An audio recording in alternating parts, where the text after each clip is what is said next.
Hello everyone! Welcome for this new and first episode of Timeout from Tamriel. First episode live, but it's a 20 episode that we have done. 28, ain't it?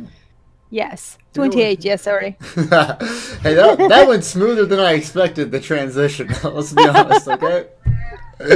Yeah, we are experimenting things, guys. Yeah, technical difficulties may ensue. So, welcome back. Hello, everyone. Howdy, what's up? Yay! You see, we have here. Yeah, Somewhere. Here. There. We have a sick trick. Or here. Yeah. So, thanks for joining. We've been out for a while. So, today, what we're going to talk about is what we've been doing in gaming outside of the Elder Scrolls Online. So During those 2 last year. Yeah, two years. We experimented with some games. But how about Aloha? What about you? What have you been up to? Oh, well, I've been about many things, a lot of change in real life and in game. So the game I've been playing were Black Desert, Arcade, bit of World of Warcraft. This is my cat. Final Fantasy 14, Destiny 2. And Elder Scroll, of course. I never left Elder Scroll. I've always regularly played, but maybe you not. You didn't rage quit and like much. bury your Templar, did you? I rage quit my Templar, but not the game. I had to go get my shovel out and dig it back up. So there's that. When I rage quit my Templar, it was a long time before yours, and for other reasons. Okay, well, what's your favorite game right now? Not ESO, not ESO. What's your favorite game? Right now, it's Final Fantasy 14. Because it brings really this feeling of community. People are extremely nice. It's a game where you really have a true sense of progression. It has a very large variety of activities. And as a healer, and I'm a healer fan, it's more classical. It's more the classical way of healing, which I prefer. I feel that healer has more importance in that game than in ESO. In ESO, you need to DPS more, and that frustrates me. So I like to have several spells and to just use them. Just to heal, right? Or it's like it's like basically you're just you're best a buff and beam person. Basically, it seems like. Now, correct me if I'm wrong. It seemed like Final Fantasy 14, from everything I've heard and watched, is like really PVE heavy. Yes, you have a little side of PvP, but it's not really about that. I think it's mostly PvE, and you also have a large part of social aspects. Well, you have a lot of emotes and cute outfits and little housing. Okay, so I'd probably hate it. I don't know. You might like some aspect of it, and some aspect you will not like. Well, does it have good fashion? Because let's be real, fashion's endgame, and that's kind of where ESO has me. Look good, play good. Yeah, you look good, you play good. You get 10, and then you jump around. That's like another +5 damage. I mean, you're. all right. If you want to play the fashion game, Final Fantasy is certainly a good game. Okay. Sig, what about you? Well, after the last time we did this, I kind of broke away from ESO for a little bit, took a break, played just an insane amount of the first Destiny game. Got caught up on a lot of single-player stuff that I missed, over the years because I've been playing MMOs and whatnot. Yeah. And here recently, outside of ESO, it's been a whole lot of Destiny 2 for the most part. Now, what do you think about Destiny 2? I like it. I think that they kind of held on to a lot of the stuff that they needed to, and changed a lot of the things that they needed to. It's not without its problems, but I think it's in a better place than a lot of people give it credit for right now. And it's still, like, I played it on PS4 for a bit. I've been playing it on PC here lately, and they just did an amazing job translating the feel of the game from console to PC. It's so smooth. The shooting's tight. And you can go in there and pay attention to what you're doing and have fun, or you can kind of use it as a chill, just blow everything up game too. So I've been enjoying it for that reason.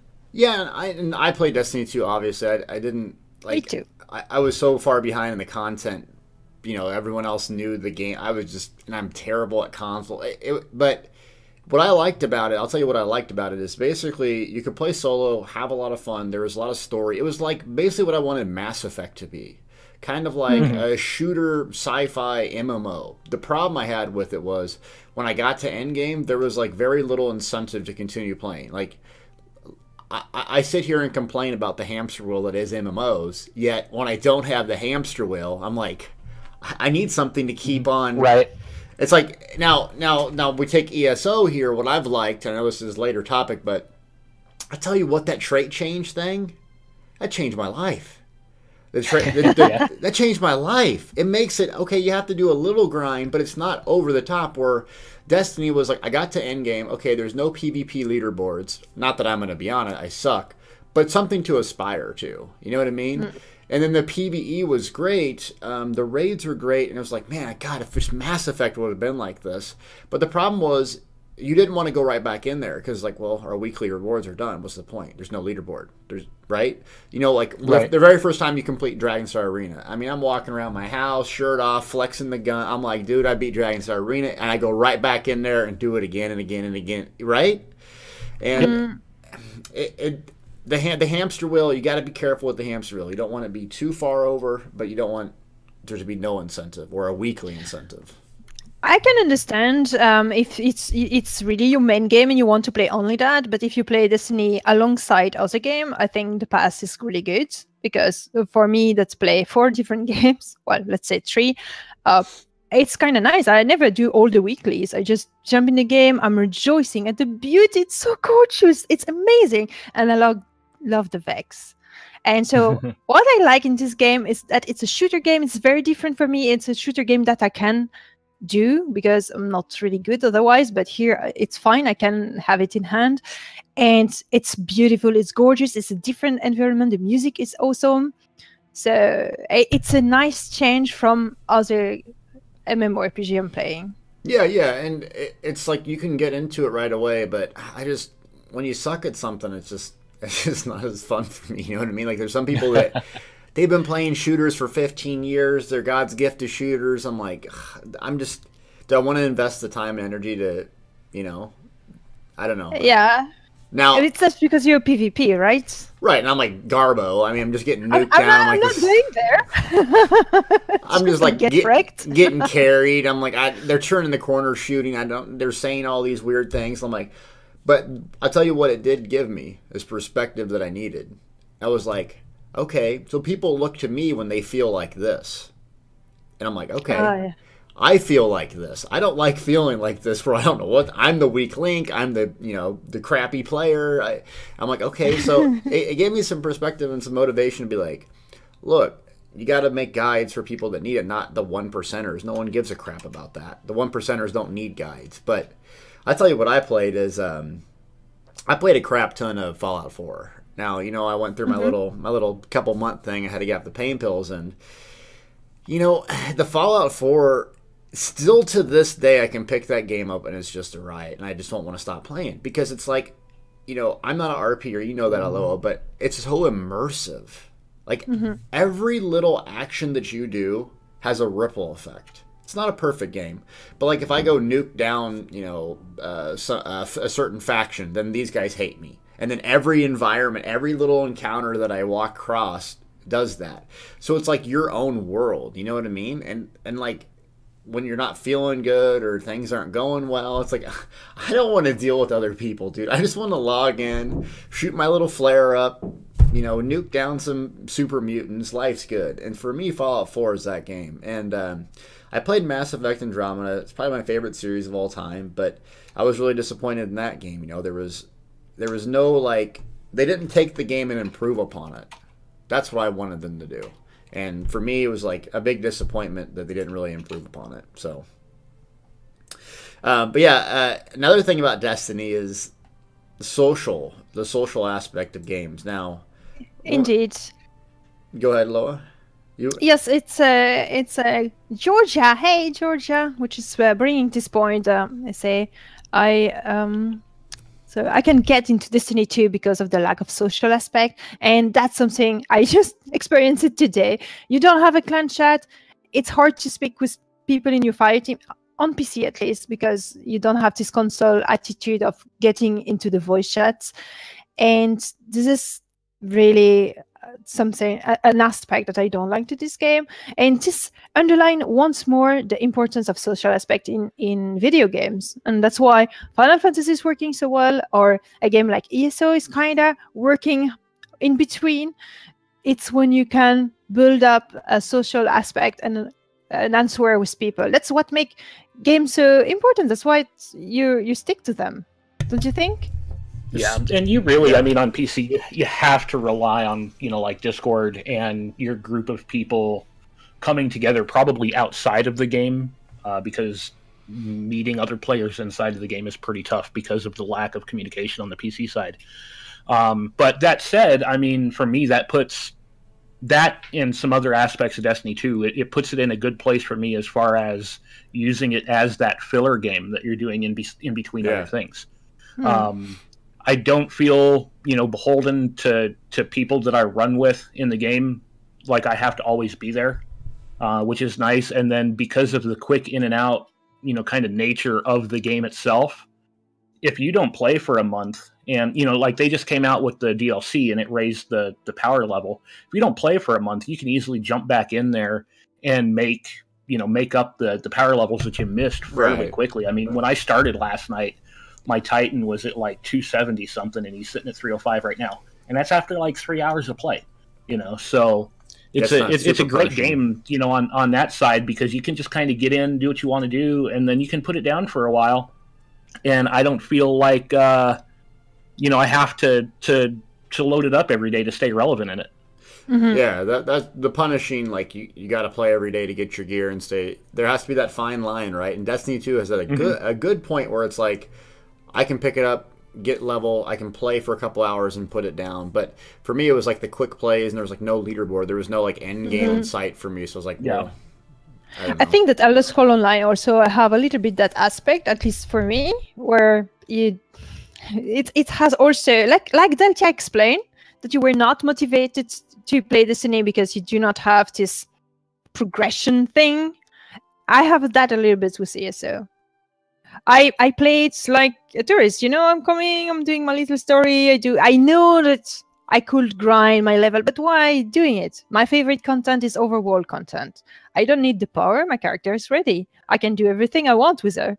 So, I do not really have a project like make me want to play, oh yes, I need to do this, I need to do my dailies because do that, you see? But ESO has like a confusion on their end game too. It's like, and they're not bagging on it. It's like, does it want to be a PvP game or does it want to be a PvE game? And then it locks like some content behind paywall, so very little of the population can do it. Like when I left, I'm like, okay. I'm like, why aren't people playing Battlegrounds? And someone said, well, you have to buy the Morrowind DLC. I'm like, well, doesn't everyone just have that? No.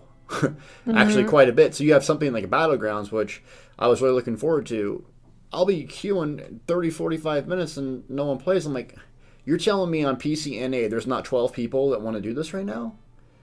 Like, that's discouraging. It's like, what's the end game? Do I go in Cyrodiil? And, that's kind of what it is, but it's still fun. I think if a game companies, like After the Creation, I know something I'm looking forward to, they get too ambitious in their goals and projects. Pick one thing and do it really, really well, right?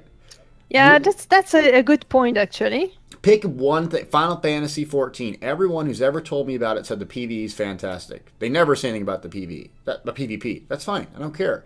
But do housing really well. Just do one thing. Apple has made their entire business model off of doing one thing really, really well. I like that. So if you try to do everything really, really well, it kind of is like, well, what's your game? What's your direction? You know what I mean? Yeah, so we can see two different trends at the moment in the gaming community or the gaming industry. You have more and more games that try to find this niche aspect. So they want to target one type of gamer and not everyone in the world, because that's impossible. And that's what people have tried to do for decades, or no, not for decades, for just 1 decade or maybe 5 years after World of Warcraft and the success, everyone wanted to replicate what World of Warcraft did. And now people are getting away from that. And Destiny is a good example. It's a shooter game that does this and that, and they're not trying to do everything. Then you have all those old school indie MMORPG that's going. And Ashes of Creation is also indie MMO. They just have quite, the funds to be, but they are indie. It's a gamer that wanted to do his dream game. Saga of Lucimia, it's the same thing on a totally different type of level. Ash of Creation is more PvP, more, all those kind of construction, destruction aspect. Saga of Lucimia, it's pure Dungeon and Dragon simulized on virtual environments. So it's totally different. And you have Pantheon, which try to recreate EverQuest. And you have this trend of going back to the roots of the genre, because this is lacking to the MMORPG. I think that's what gamers want. And personally, okay, you have games like BDO and the Asian MMOs, and you say whatever you want about them. We'll talk about pay to win here in a second, but they try something different. Harkens back to Ultima Online, where when you died, that was a big consequence. And consequences matter in life, and they also matter in gaming. And here's why. I remember playing Warhammer Online. When your guild got a keep, it wasn't okay, we got to keep, this is great. It was I'm getting a phone call on a rotary phone. It was probably that far back ago. You got to come on. You got to get off work right now. We need you to all right, I'm sick, bro. I got to go. I mean, it was your guild mattered. Players mattered. You didn't need some AAA sandbox to tell you how to play your game. And, I'm not saying that ESO isn't that, but it was they tried different things. Some of it failed, some of it succeeded. And I think what's happening is, just like movies, when a good movie comes out, a Marvel superhero movie, what happens? You get them for 10, 20 years, right? Asteroid movie, 10, 20. Well, once they find a way, what does the market want? They're just going to saturate it over and over and over and over and over. But eventually people are going to go, all right, I'm done with the theme park. I'm done with the AAA. Can you give me some organic, player run stuff? And I think that's what we're seeing right now, is that ground level of where it's because what's on the horizon of MMOs besides indie ones? Yeah, I don't think there's much, right? Everything is indie. Crowfall is indie. What is there? Yeah. You know what I mean? Yeah. Well, I think that's what's really nice is that now they really try to not please everyone. And that's something that players need to understand, because sometimes players do not really understand that. If you don't like the game, it's okay. You don't need to like the game. There's plenty of other game to play. If you're tired of ESO, World of Warcraft, or whatever, you don't need to vent your frustration about your tiredness of the game. You just go see another game that suits you better.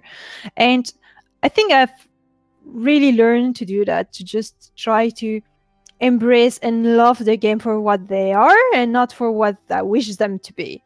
So I'm in the mood of playing ESO, I'm going there, and yes, there's problem, but I'm not focusing on that. I'm just enjoying what nice things it brings to me. And if it annoys me, I'm playing something else. There's plenty of game for me to choose from. It's like at a buffet in a wedding. You can pick up what you want. You can be picky. That's what we can be picky now. There's enough good games. That's true. Yeah, there's a lot of good games, but it's the same. It's the same rehash. And speaking of the same rehash, so when I was doing my thing for a couple months and just kind of playing out a couple different games, it's just so sad how the gaming industry goes. And I'm gonna go on a rant here, but look, it's a business. I'm in a business. All right, I want to make money. I want to support my family. I get that. Hey, sponsor me, subscribe to me. I get it. All that. The loot crate thing. Okay, here we go. Yeah. Here we go. It's in every effing game. I go play John Madden Football. John Madden Football. I've been playing that game since 1995. I'm yeah, I'll go play with my friend in the army. We'll have a little season online. Boom, pop up. It's just I can't play one game without trying to be exploited. And it's not I get it. You got to make your money. I get it. But what happens is they're inching. They were inching towards, okay, how far can we push it before gamers actually quit, right? How much crap can we try to sell them? Can we do a little cosmetic? Okay, we've got away with that. Can we do a little weapon? Yeah, okay, we got away with it. Can we do a little XP? Oh, you know what I mean? And then it was kind of just like every game's like, F it, let's just do everything. I'm not saying Elder Scrolls Online does that, because they're crown crates for, you know, I've made videos about them and they're funny, but there's no really pay to win thing in there. So whatever. They do a terrible job, in my opinion, on the crates, and here's why. There's no like super exclusive thing in there. Like Star Wars Old Republic, say whatever you want about the game, I still love it, even though all its flaws, like the Revan mask. When their crates or whatever came out, there was a Revan mask there and I said to myself, I would go give blood to get this Revan mask. I would sell a testicle to get this Revan mask. I don't care what. I'll black market my kidney. I'm getting that Revan mask. Okay? So I got exploited like crazy. I spent hundreds of dollars like a meatball, right? So, yeah, I mean, you got to get it. Lipstick ain't cutting it for me. But the game industry seems like they just kind of inched and inched and inched. How far can we get away with this? Yeah. What's your guys' take on that? I really don't like that. But I will, let's Citrix talk, because I have speak a lot. I mean, at their base, the buying a loot box thing, there's a line where on one hand it's fine if you can earn them in the game without having to spend any money, to some extent. And this really pains me to say this, but Blizzard got this right in Overwatch. You can earn the loot boxes that they sell for cash in game just by playing it. Mm-hmm. That's the right way to get it done. If you can't do that, it's predatory. It's absolutely predatory. And that Revan mask is a great example. They put things in these boxes that they know people are going to want, and then have no hard and fast price on them. You may get it. You may blow a couple $100. You may, blow $1,000 and never get it. It's predatory. And what really pisses me off is when they stick them in a single player game. In an online game, where there's an MMO, there's an end, but there's no end in sight. If you understand what I mean, the game is perpetual. It goes until they kill the servers. It makes a little bit more sense there. In a game where it's like you've got, 30 hours of story time and then the game is over, a loot box to me that you pay cash for does not make any sense in that environment at all. I agree. I'm glad that the EA scandal happened, because now you have some law that's maybe going to be in place, and they will have to drop this. People will start to react. I think they went a little bit too far. Maybe that game will serve for the whole industry, because I think it went too far. Gambling in a game, I think when it's fun, when it's in-game for in-game gold, it's okay, because you have the choice of what you're doing. But when it's for in-game money, it's dirty. I've always said that it's dirty. It's not nice. Some people are really addicted to this. They will put money in money in money. If you're rich, okay, fine. But when you're not, and you're still addicted to it, and you will use all your paycheck on trying to get a stupid mount or a mask or whatever. And let's not talk about the semi-pay-to-win aspect that you can have in other game, or even in Elder Scrolls. It's kind of flirting to it.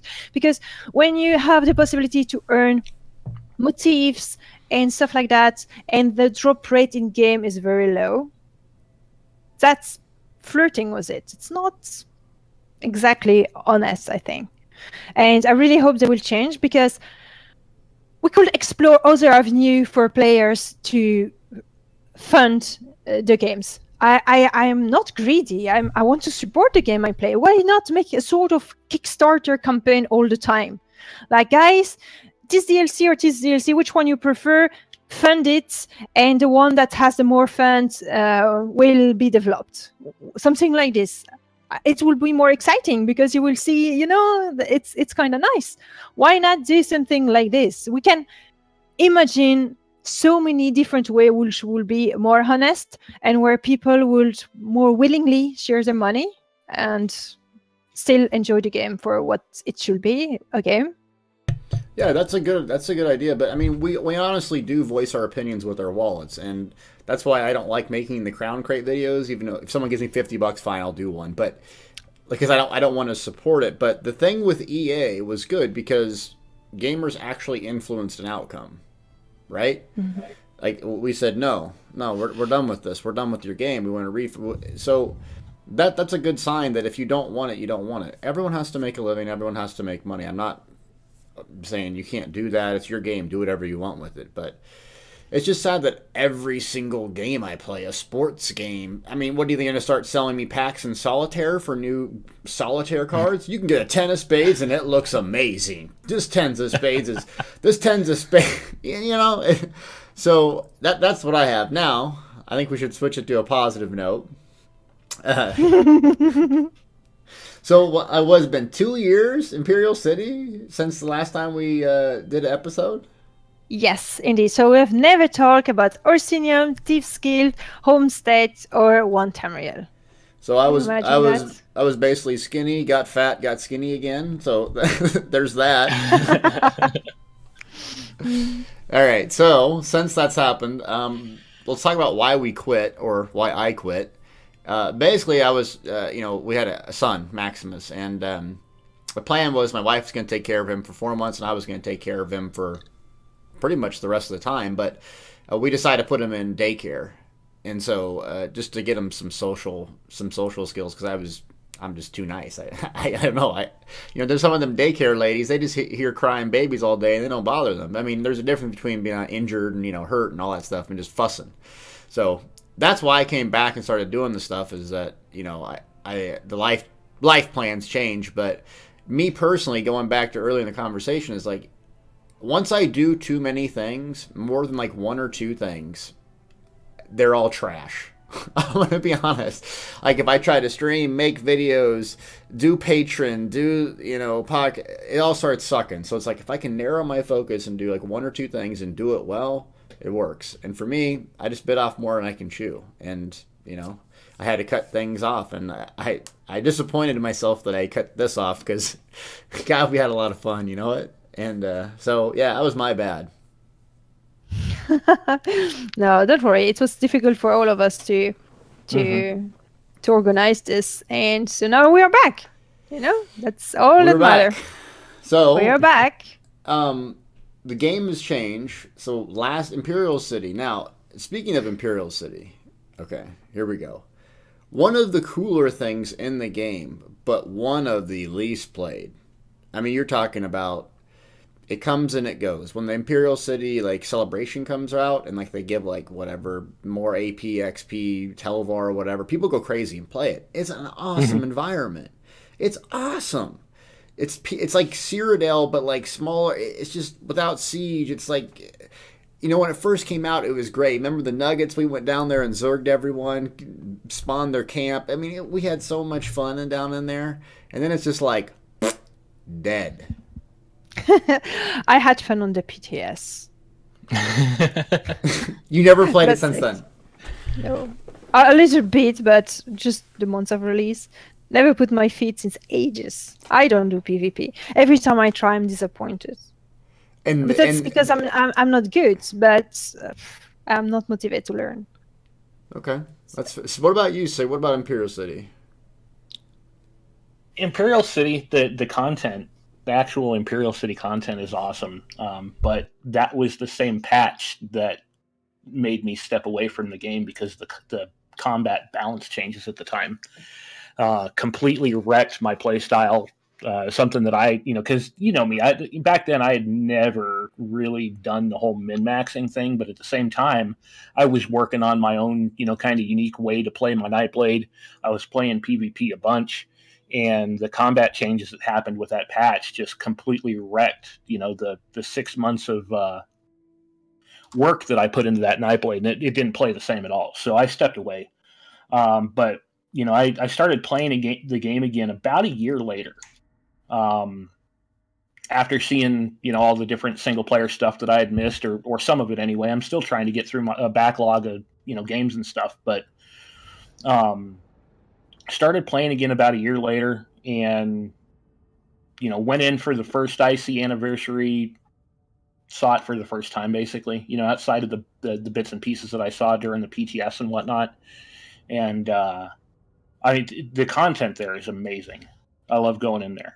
But that problem of not having other people in there, on opposite teams or on your team. Yeah, you're just farming gold. You're just farming gold. That's so, at points I'd get in there, and farm key fragments or, tell VAR to buy shit, but that's more strategic, I guess, PvP play that happens in there is phenomenal when it's going on. So I've really enjoyed it, and we went back in, again for the second anniversary event, I think it was.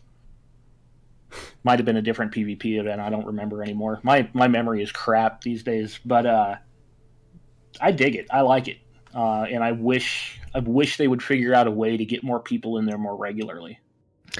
My favorite DLC is Orsinium, the one that just came after Imperial City. I find it really, Orsinium? Really good. Orsinium? Orsinium is the best one. Goddamn VMA, I hate that place. Lost my month of my life in there. I'm not speaking about the Maelstrom Arena. I'm speaking about the story, the way they build the zone. And this is, and I have repeated that many times, this is the DLC that makes them create chapters. And chapters are created around this model because they saw the success that Orsinium had. This large zone with a very good storyline, a lot of side quests. You have world bosses that are actually difficult. They have delves and public dungeon, and people were really enjoying this kind of content. They see how good it was. It was also the first time it was really scaling in a PvE zone. They used Orsinium to create one Tamriel and Morrowind. And what I'll say about the Orsinium DLC, there was incentive like a mother to play it, right? The motives were badass. So you had little derpy Deltia actually running around doing the I'm like, I gotta get that Trinamax, bro. I gotta get that So you had reason to group up because, like what you just said, the group delves. I mean, you could solo them after a while or whatever, but it was like, okay, this is kind of just a pain in the ass. Might as well get people together. They had actually really good grinding spots. One for gold for Jurax. They had, I know you don't do that, but they had these crows you could kill over and over. Then you had another spot that was really good for XP. Then you had VMA, which, say what you want about it. It was. Oh no, I'm glad that it exists for people that want to do it. I'm not a fan of the solo play, but like when it came out, I literally woke up, grabbed a Mountain Dew and some coffee cake, and no wonder I was fat. Grabbed a Mountain Dew and an entire coffee cake, crushed it. 8 hours in there, 12 hours in there.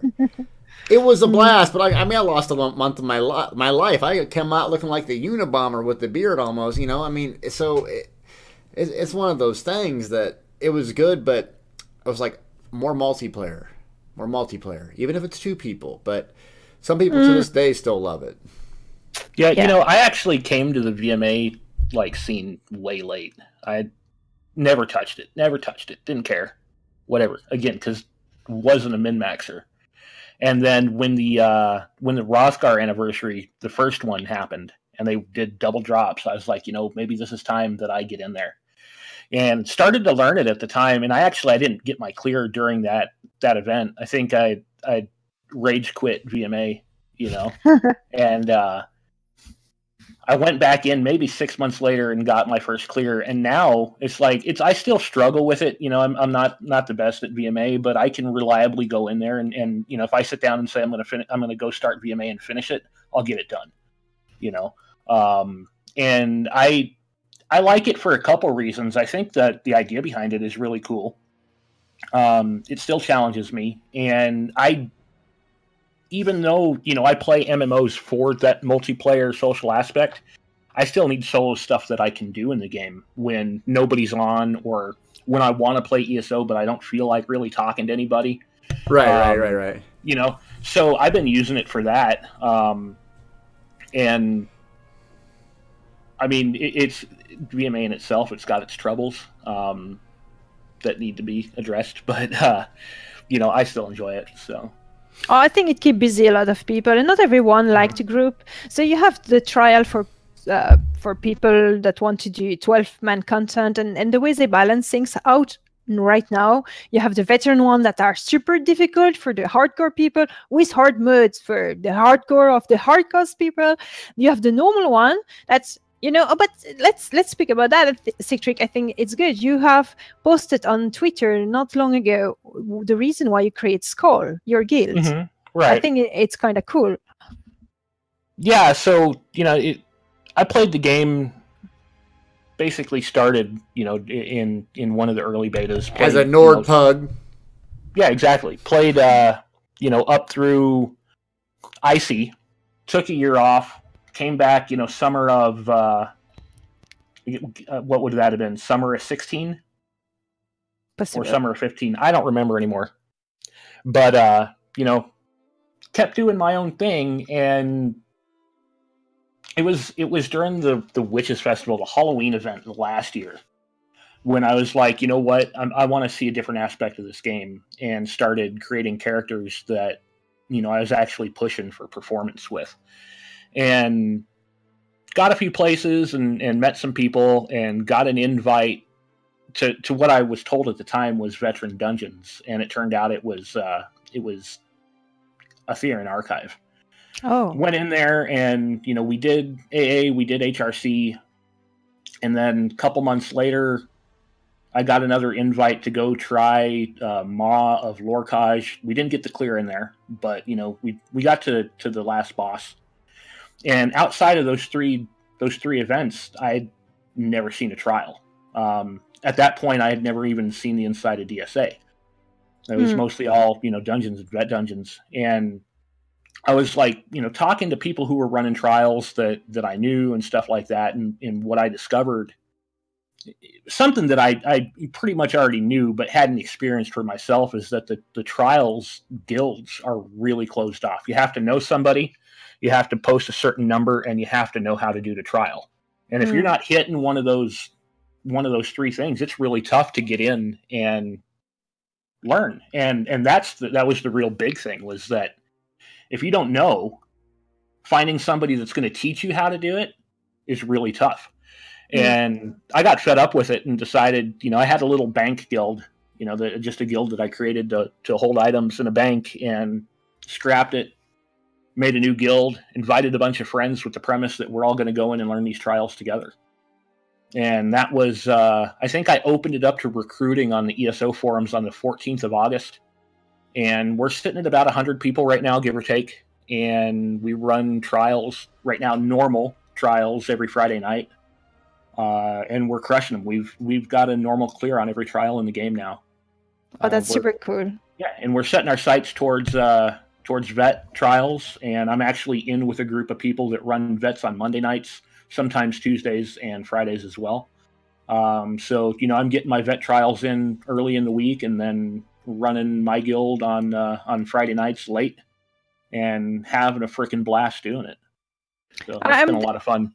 Nikki and myself, we have started to organize that with the stream as well on every Wednesday. So it's just normal trials, but open up for anyone. There's no requirement. You just need to be a nice person and have some potion and food and repair your gear, the basic.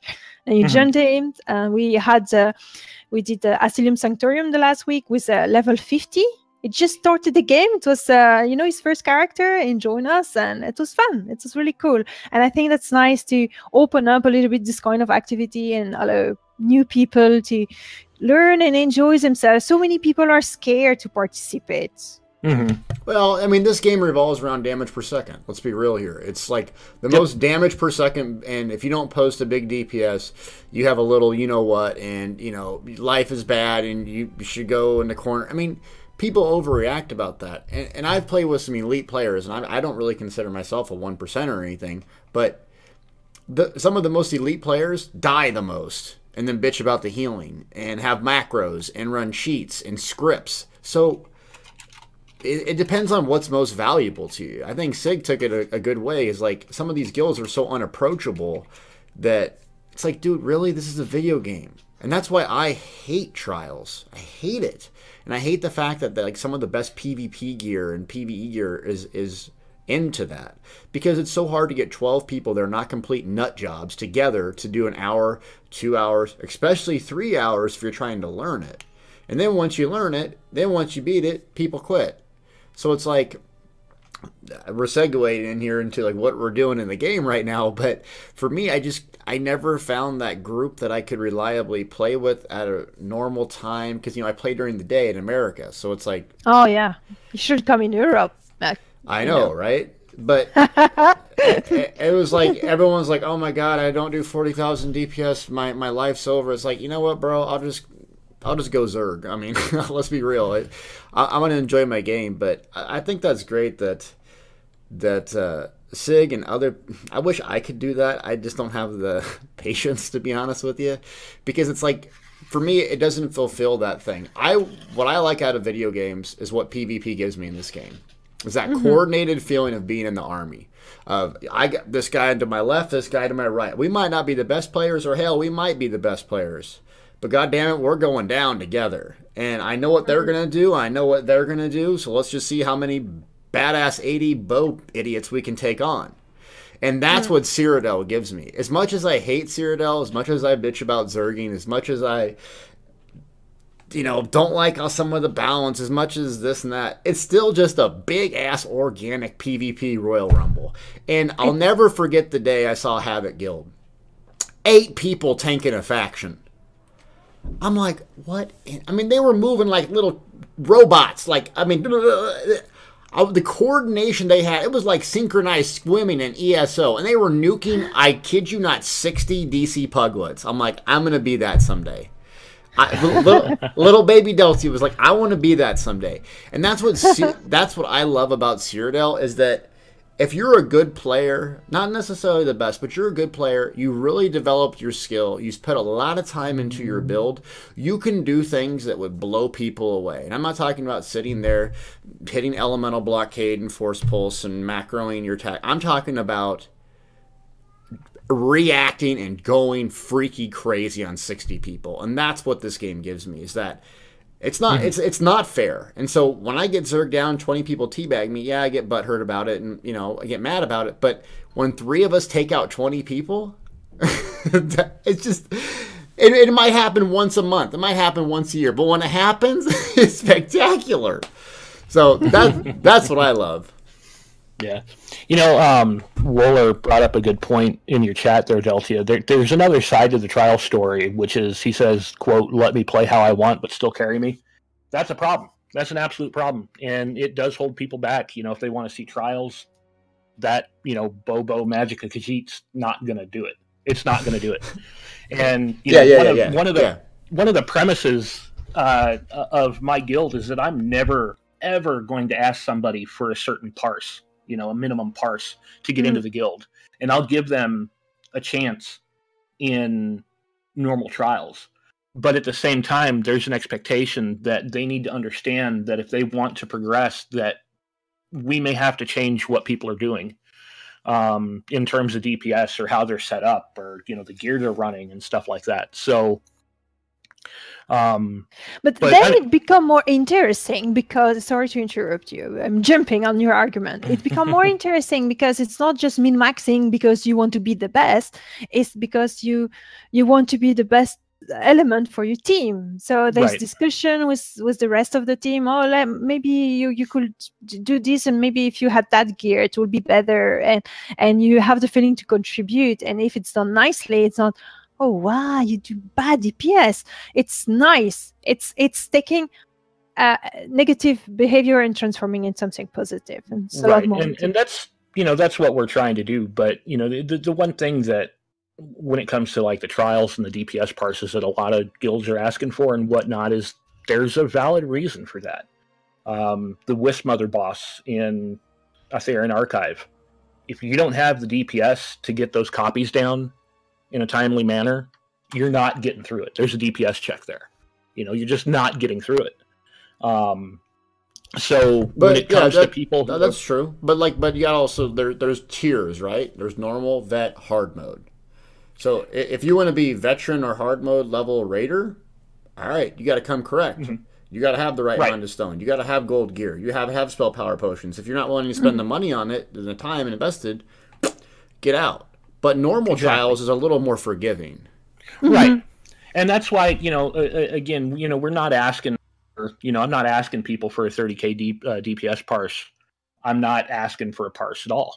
Come to the normal trials with us anyway. But when we get to where I'm pushing for vet completes, I need to bring people along that I know are contributing enough to that fight. And I'm never going to give people shit for their DPS, but I will say, hey, we need to step aside and figure out how to perform better.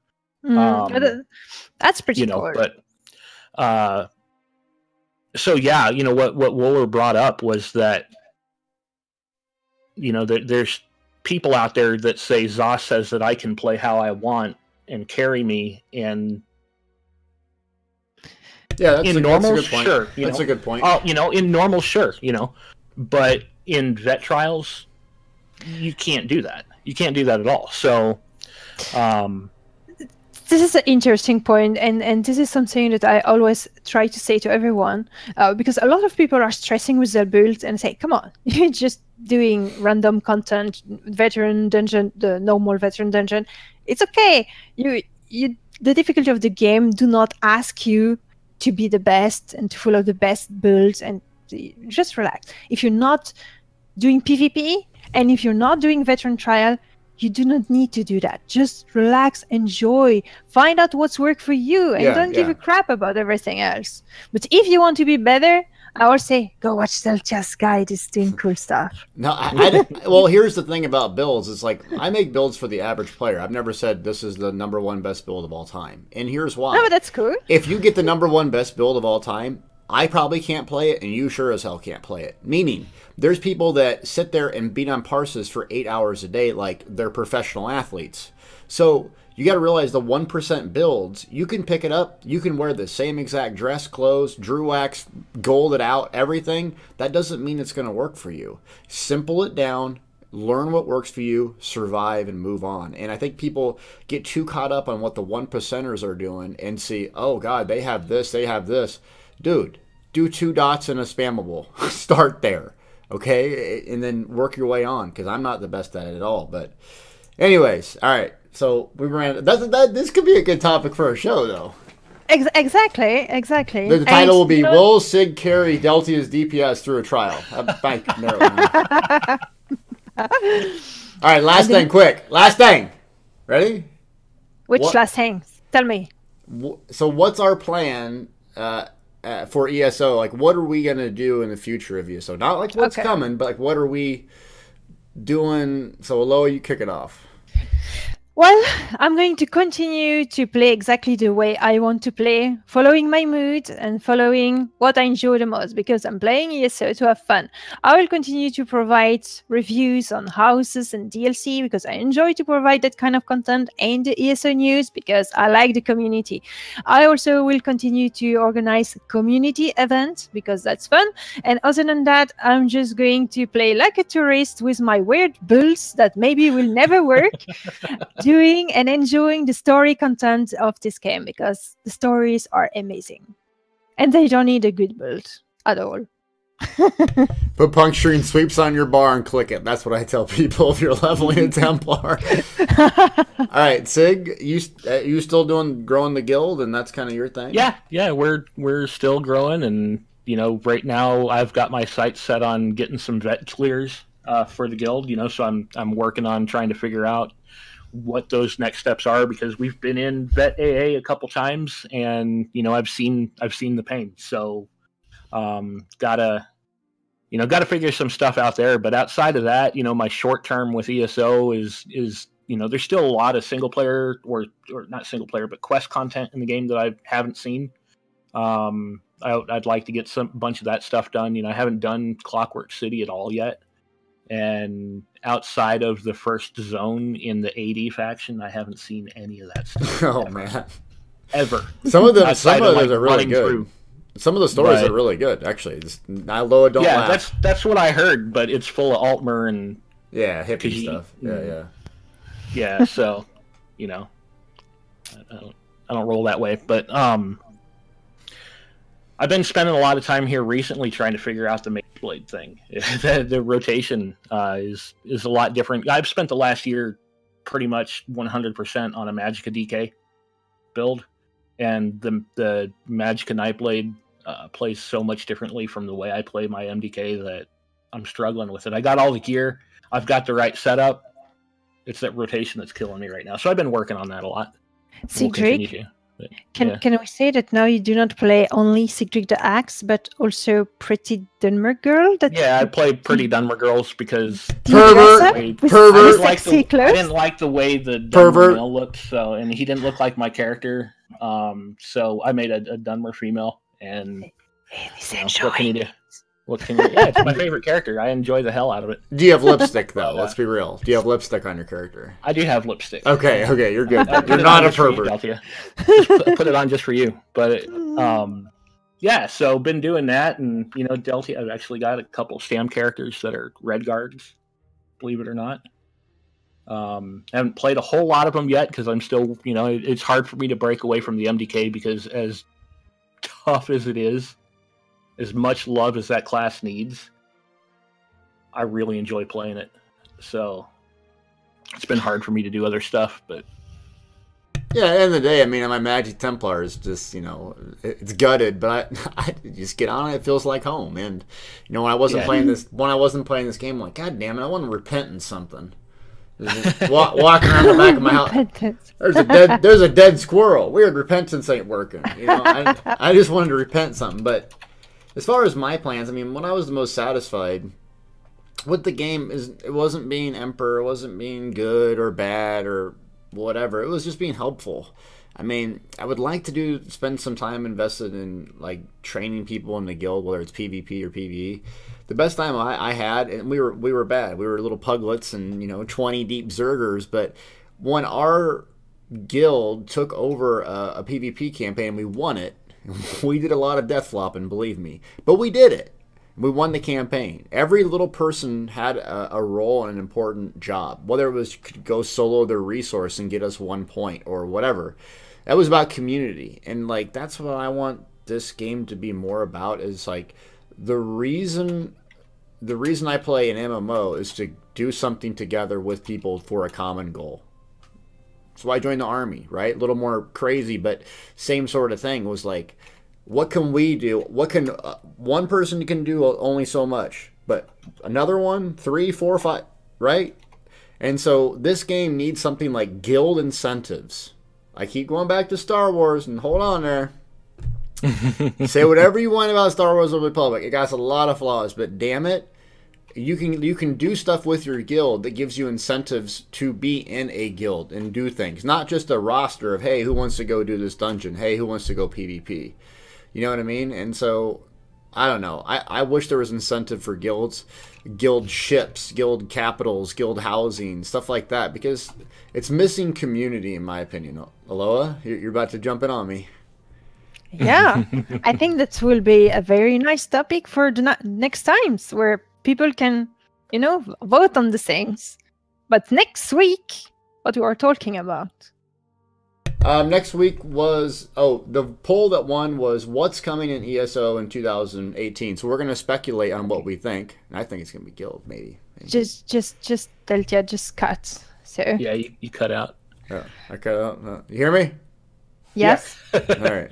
It wasn't on purpose. I didn't mean to do that. But yeah, what's coming in ESO in 2018? What we're going to speculate on now. We're going to have to change the time up, of course, the second episode. We're going to change the time up to 11 a.m. Central Standard because I got it's 18 Central Europe time. Yeah, so I have something going on in the afternoon. We got to do a photo shoot, baby. Gamer the Gym Rat's about done. I can eat like a normal human being again. I'm ready. So anyways, what's coming in ESO, and then we'll have a poll within that that will be in the upper little corner that you can click on and vote. So look for those topics, and we'll bring them up for next episode. So awesome. Yeah. That was good. It's good to be back. Yes. High five, guys. Best day of my life. It's like a truck. Sick build, bro. Thank you, all of you, to have watched this episode. I hope you enjoyed it. And if you enjoyed, push thumb ups and share and speak about it with all your friends. You invite your family next time. Tell your mom. Tell your mom. Tell your grandma. Yeah, on YouTube for the channel of Delta or Twitch TV for my channel. And voila. Yay. Thanks, gang. And so... Do it. If you stay here for relaxation on the Sunday, you're welcome to just relax. Or you gotta do it though. You gotta do it. The timeout. Timeout. All right. Bye bye. Guys.